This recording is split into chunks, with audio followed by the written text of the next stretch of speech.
Knights of Columbus and News 8 are pleased to highlight works of charities throughout Connecticut. And today we're shining the spotlight on an organization called Feeding the Need and its special partnership between Newtown High School and the Connecticut Food Bank. Join me now are Nancy Carrington, the president and CEO of the Connecticut Food Bank, Lori Hoagland, the culinary arts teacher at Newtown High, and Sonia Stanzik, the founder of Feeding the Need. Ladies, thank you so much for being here.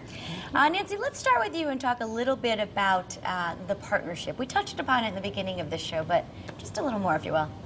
Well, with this partnership, the school is helping us to rescue food that might be thrown away. There's a lot of food in this country that does get thrown away.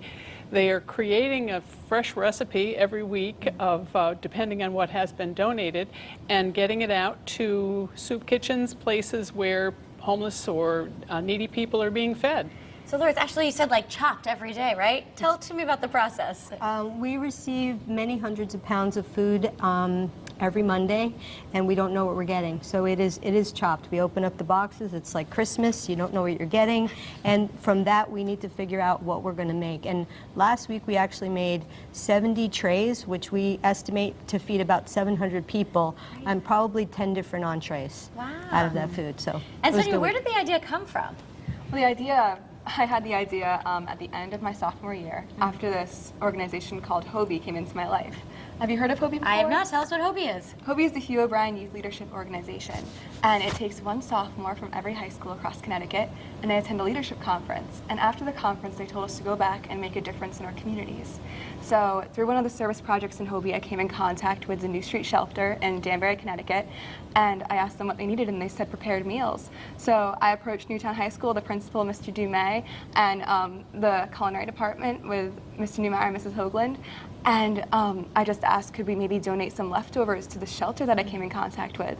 And they said, we'll do more than that. We'll actually make meals. That's great. And it grew, and the Connecticut Food Bank fit seamlessly in with what we were doing. So we're decreasing food waste and feeding those in need. Sonia, what a great idea, making a difference. And Lori, what are we going to make today? This was one of the meals that you've prepared before? Yep. Actually, we haven't made this before because we don't necessarily do things more than once. Well, you don't know what you're getting, right? Exactly. You don't know the ingredients. So we don't know what we have available.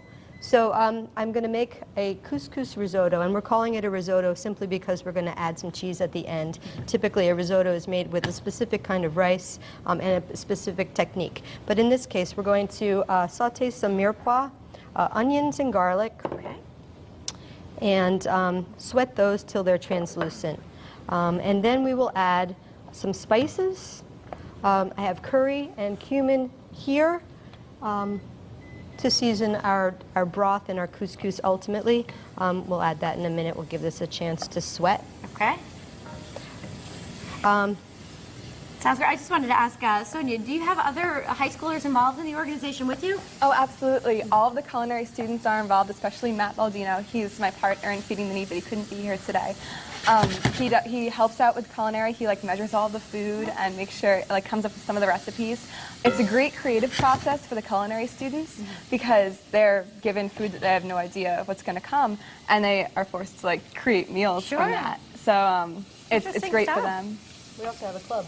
Oh yes, oh, we just created the club. We just started our club actually towards the end of last year, but it was a slow go. Now we've just introduced. I think we have 50 members. We have 50 members. 50 members. Great. All different grades, and not necessarily affiliated with the culinary program at all, which is very cool. I'm just sautéing the spices a little bit to bring out some of the flavor. Okay. Then I'm going to add the couscous. All right, we have about a minute left. And then I'm going to add the broth. And this will cook for about 10 minutes, and then ultimately we will finally add roasted cauliflower, eggplant, and tomato, our cheese, and a little bit of parsley, salt, and pepper just to finish the seasoning. Oh, it smells terrific, and now we'll dig into it at the end of the show. Sonia, how can people help out with the organization? Well, everyone really wants to make a difference, and I figure if given the opportunity, everyone's willing to help. Sure. So I just gave them the opportunity, and everyone's been running with the idea ever since. Oh, that's fantastic. And Nancy, how can we help out the food bank, especially this time of year? Well, there's a variety of activities that will be happening during the month of November. The easiest way to find out is check our website, ctfoodbank.org, and there's a full listing there of activities on a calendar. Sounds terrific. And Lori, this smells terrific. We'll have the recipe posted over at WTNH.com, and we'll taste a little bit coming up. Thank you all so much for being here. The Knights of Columbus and News 8 invite you to help a neighbor in need. Please visit kofc.org/charityct to learn more about Feeding the Need and the Connecticut Food Bank. And it smells fantastic. But coming up next, the Jason Jenkins duo performs. But first, let's check in with Erica Wachter, the host of Sports Edge on the Scene. Thanks, Teresa. It's the first night of November football action, and teams are putting it all on the line to keep their postseason hopes alive. Tonight, we're headed to Pomperaug High School to see the Panthers take on Bunnell. It's been an up-and-down season for both teams, but the Pomp faithful are sure to be there in big numbers, and their student section, The Jungle, plans to pull out all the tricks for their home finale. It's going to be an energy-packed game, and we'll even have some Sports Edge giveaways this week. So come on out at 7 o'clock and be sure to show us your spirit. And after the game, catch the story and all the highlights on News 8 at 11:15 and over at sportsedge.com. We can't wait to see you at the game.